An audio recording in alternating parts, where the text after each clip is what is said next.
Hey everybody, we're the Ohio guys coming at you from Fort Wayne, Indiana at ICASUCon. How are you doing today, Blake? Doing great, fantastic. How are you guys?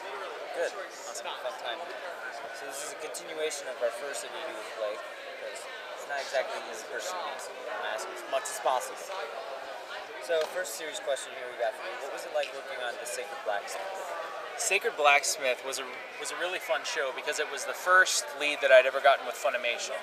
So I had to drive up to Dallas from Houston, where I live, and I worked with Chris Bevins on the show for 4 days, and we knocked the entire show out in 4 days. So it was an interesting experience. I've done long runs in the booth before, and normally most actors don't want to do more than 4 hours at a time. And on trips like that, you basically have to make the best use of your time. You can't only do 4 hours a day, so you just have to drink a lot of fluids and teas and water and just barrel through and get it done. And it's hard to keep your energy up at times. And we really we just tried to do as much as we could, and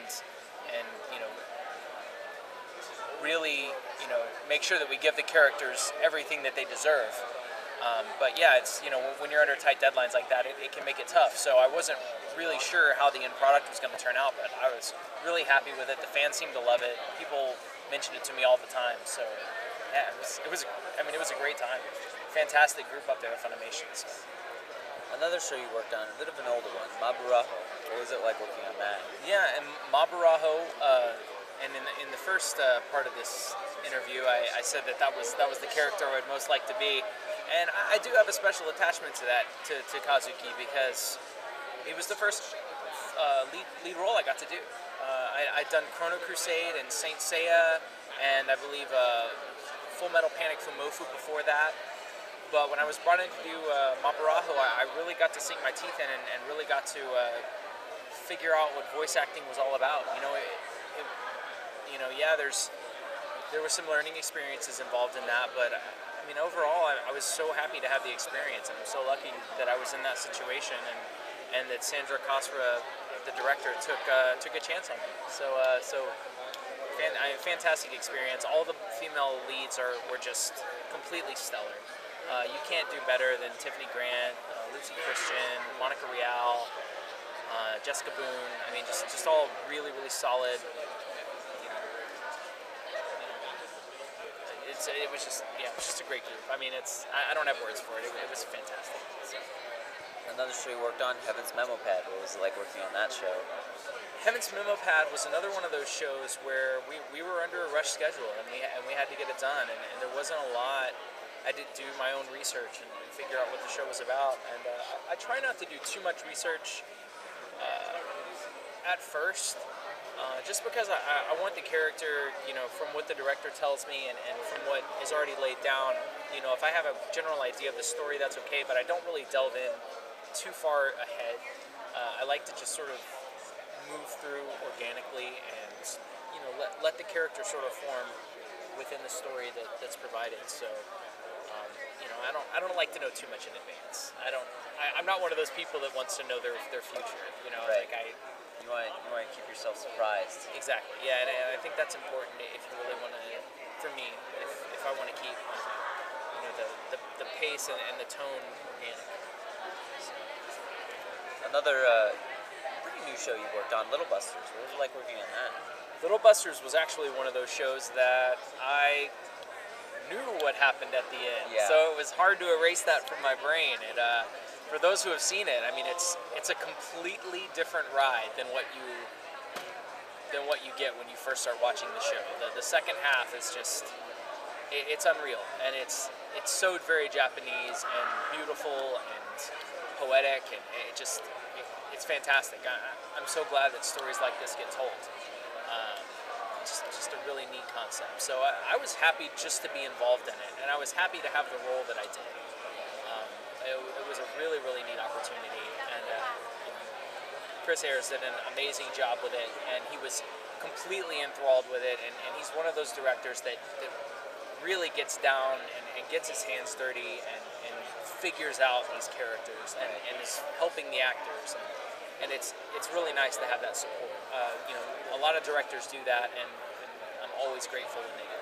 So. Another older show you worked on, Gilgamesh. What was it like working on that? Gilgamesh was really cool because, you know, they expected a lot from the show. It had a lot of buzz around it at the time, and when we would go in, I mean, they had all the lights dimmed. They had, you know, black curtains. They had candles. They had all this atmosphere around. So it was like you were in this dark world as you were recording, and you know, it was one of those shows, they didn't tell us what was going to happen. We didn't know who was going to die. It was almost like our Game of Thrones. You know, we didn't know, and then when characters started dropping off, it was like, oh my God, who's going to go next? You know, we didn't know. We didn't know if we were going to see people again in this show. So it was a neat experience, and they hid everything until the end. And when we saw the end, I mean, we had real reactions to the end of that show, and it was completely worth the ride. It's just such a great payoff. And another brand new show that is just being released, Mayo Chiki. What was it like working on that show? Mayo Chiki was really cool. I love those high energy, you know, types of characters, and it's something that I try to do with a lot of the characters that I play in that type. Is give them all something a little different, and try to bring something new to the table, and you know, give them their own personality. You know, and it's not, you know, just because they all look the same or because they're all in high school. You know, everyone's got their own personality, everyone's got their own spirit, and I just really try to challenge myself every time I get, you know, the schoolboy role. It's like, okay, well, how is this schoolboy different from this schoolboy? So I love those chances that I get to try something different and bring something new. And what was it like working on Five Brain Puzzle of God? It's one of my personal favorites. Yeah, Five Brain was one of those great shows like Saint Seiya, or like, you know, if you're doing like a Dragon Ball Z, where it's over the top and it's fun, and you have to really just throw yourself into that world, and you have to figure out what part you play, you know, and I sort of thought of myself in that show as like a foil to all of the zaniness of the team, you know, like I was the anchor. And what was so ridiculous about my character was the fact that he was so the opposite of what the other characters were.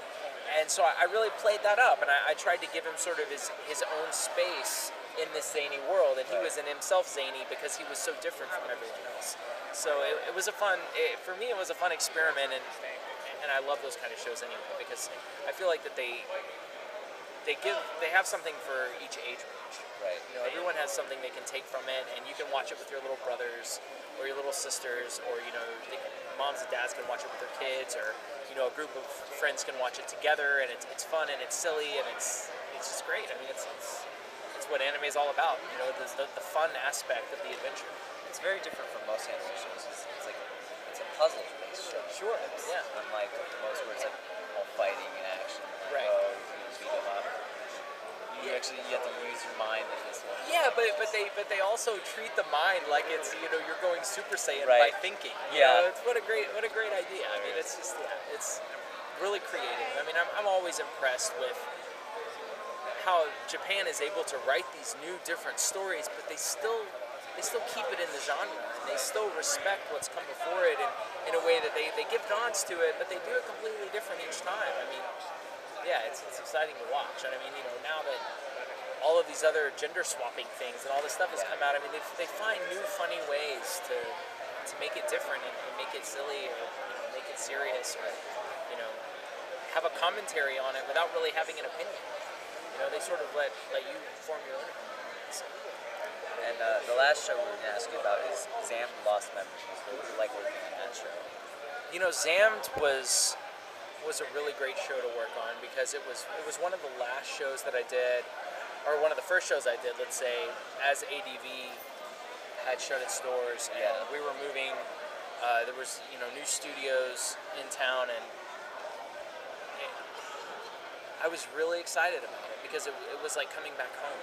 You know, it was like I was getting to do this again, and for a while I wasn't sure if we were going to get to do any more shows in, you know, as actors in Houston. I mean, we've done this for so long. It's like, oh gosh, is this market really gone? Like, is Funimation the only place we can go? And these other studios, you know, started moving in and bringing in stuff, and some of the people that were directors at ADV, they were helping with the show, or they were they were tied to the show in some way, and so I knew that the people that were working on it, some of them had experience, so I was really confident, and going in I knew the show was going to be great because everyone kept telling me, why wouldn't I believe them?